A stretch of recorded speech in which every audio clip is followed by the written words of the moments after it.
What went wrong for the Oklahoma Sooners? We'll discuss that coming up next here on Locked On Sooners.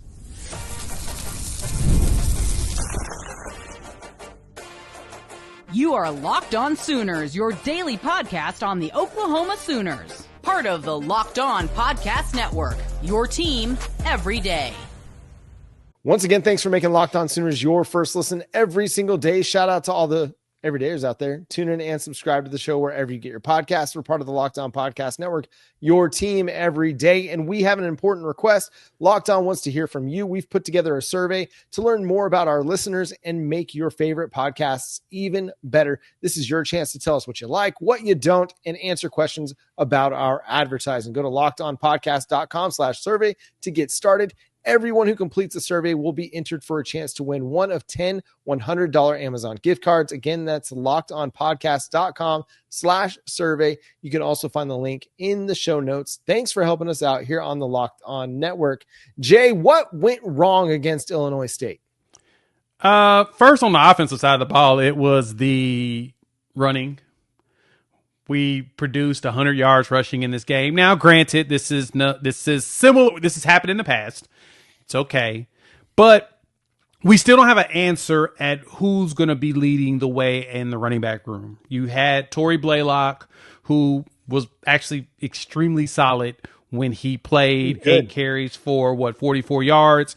Javonte Barnes was 7 carries for 9 yards. It just wasn't working. But as soon as you put Blaylock in there, for some reason, the holes just started opening up. But then Tory gets hurt. And then you switch in, you bring Xavier Robinson, 8 carries, 17 yards. That didn't really get the numbers that you would have wanted. So it wasn't as robust. But at the same time, though, John, this is the thing that kind of made me look at how this was set up. John Mateer had 7 carries for 24 yards. John had a lot of opportunities to actually run the ball. And this is why I talked about this in the first segment, that it felt like he was just kind of just getting it out there. Just feeling out the game, because he could have ran a lot more than he did, but he didn't. He stood in the pocket, he waited, and he threw the ball. So him getting more acclimated to the wide receivers felt like that's the reason why you didn't see him tuck and run. I can definitely see him tucking and running a heck of a lot more in the Michigan game. I'm still going to say I'm a little bit concerned about the offensive line and the running attack. If Tory Blaylock's not available and Jayden isn't 100% healthy, what's your rushing game look like? Now, John Mateer proved that you can put the ball in his hands a bunch and let him go lead you, but you still want to have some balance, because that Michigan pass rush is going to start teeing off if you don't have a semblance of a threat in the ground game.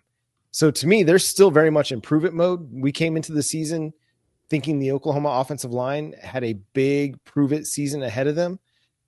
From a pass protective standpoint, I thought they were really good on Saturday night. From a run game perspective, I thought there was a lot still to be desired. Were there some holes? Yeah.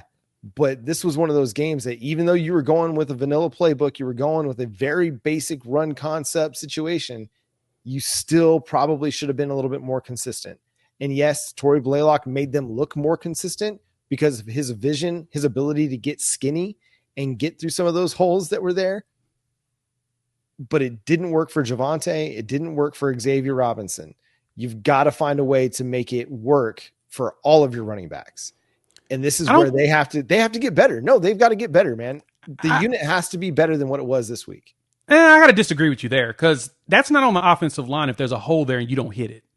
Like, I went back and watched it numerous times. There were holes for Javonte Barnes to go run right up the middle and go. I saw screenshot. I saw a screenshot of somebody posted. Okay, there was a hole, but there was a linebacker standing right in the hole. That's the point. You're supposed to make the linebacker miss sometimes. Like, that linebacker was literally on his heels. If you run straight into him, Javonte Barnes runs him over, and he's gone. Maybe. That's no. That's he better. If you're a good back. We saw Tory Blaylock do it. We saw Tory Blaylock truck a dude and then almost keep going. And then fell down.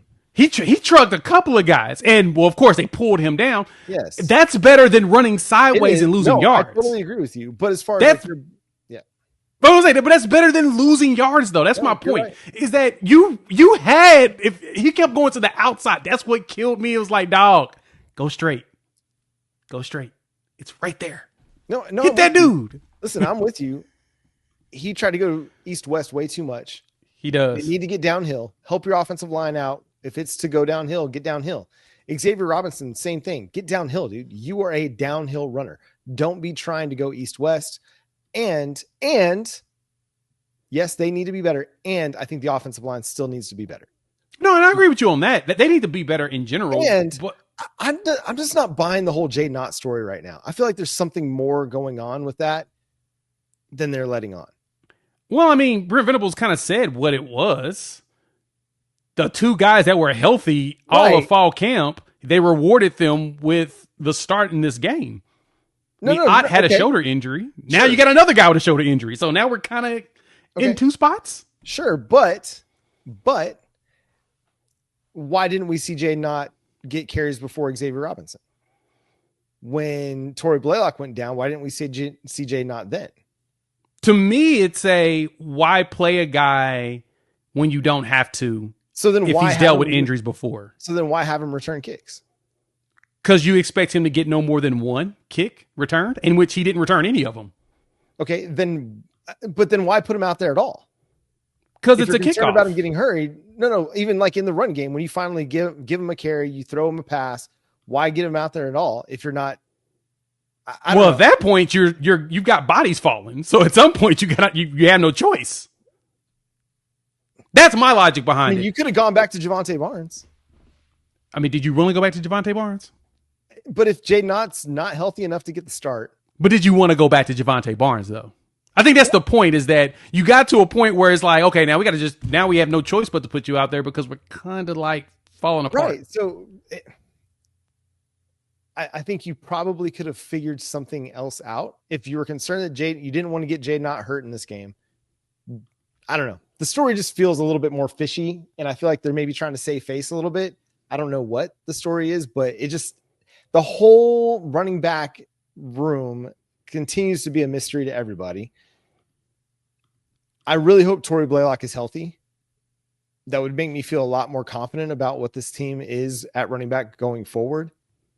I need to see Jayden Ott perform. After last year being banged up, dinged up, not producing, and then now coming out of fall camp again, dinged up and being third on the depth chart, I need to see him go perform, man. I need to see him produce. And am I overreacting? Probably I am, but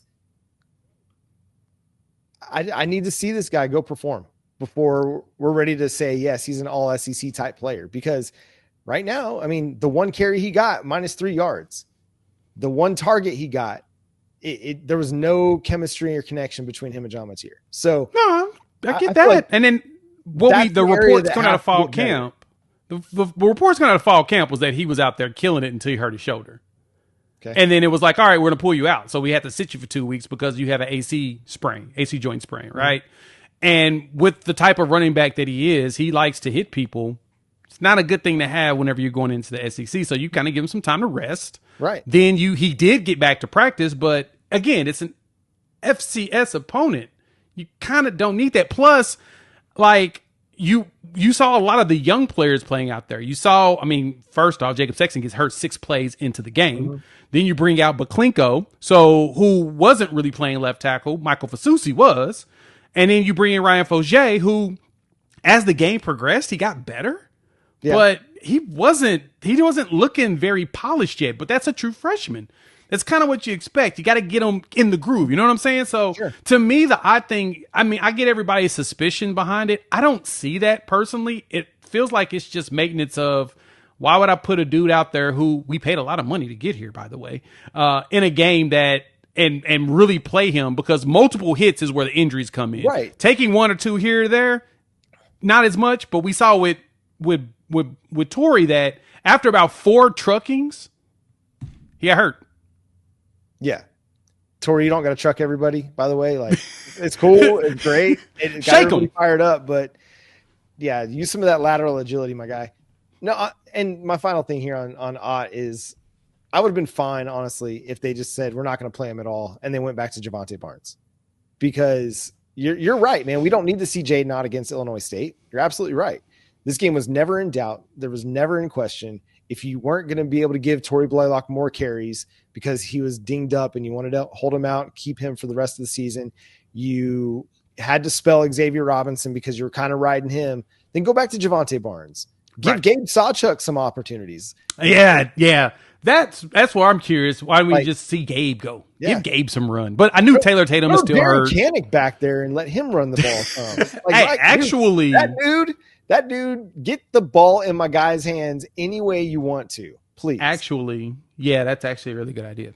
Like, I mean, little Christian McCaffrey. I mean, little run CMC going there. Hey, if he for real runs a 10-3 in the 100, that would have been worth the price of admission. We saw what he did as a pass catcher. I mean, just imagine him as a running back. I don't know. He deserves a little bit more praise. We're going to talk about him more tomorrow's show. Definitely. We definitely have to. Coming up next, we're going to praise Brent Venables a little bit here on Locked On Sooners.